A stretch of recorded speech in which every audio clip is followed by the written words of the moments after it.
the Egyptian-American relations and the latest developments in the region. The talks also tackled proposals for peaceful solutions to crises in the region and efforts to fight terrorism. After his visit to Egypt, Kerry left for Saudi Arabia to take part in U.S. President Barack Obama's meetings held within the framework of the upcoming U.S. Gulf Summit. The summit takes place in the Saudi capital of Riyadh next Thursday.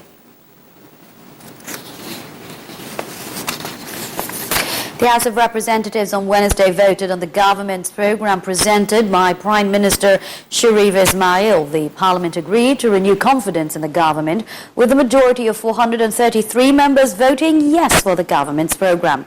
Speaking ahead of the vote, Ismail said that the government take the MP's recommendations into account, stressing that it is committed to fulfill the people's demands.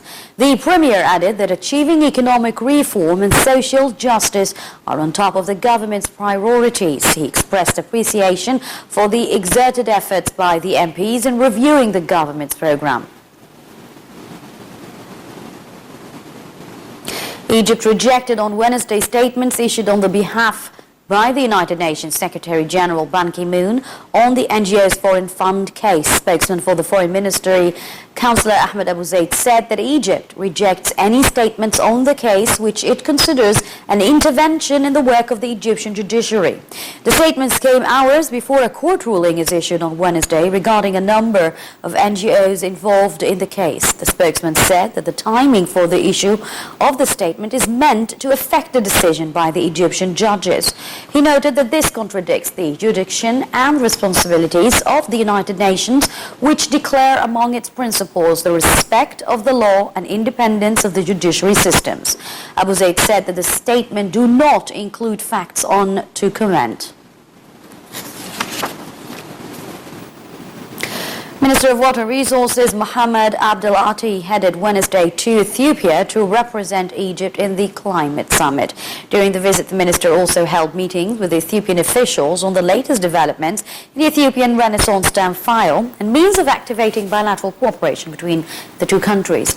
The minister concluded his one-day visit to Sudan, which he had held talks with ministers of water resources and electricity. The talks covered on the implementations of the project of the Joint Technical Authority for the Nile water.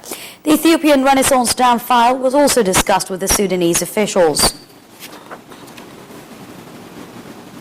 US President Barack Obama opened a brief trip to Saudi Arabia on Wednesday with a one-on-one meeting with King Salman in Riyadh. The visit for the Persian Gulf summit comes against the backdrop of increasingly strained U.S. relations with the Saudis, who remain deeply opposed to outreach of Iran and skeptical on his approach to Syria.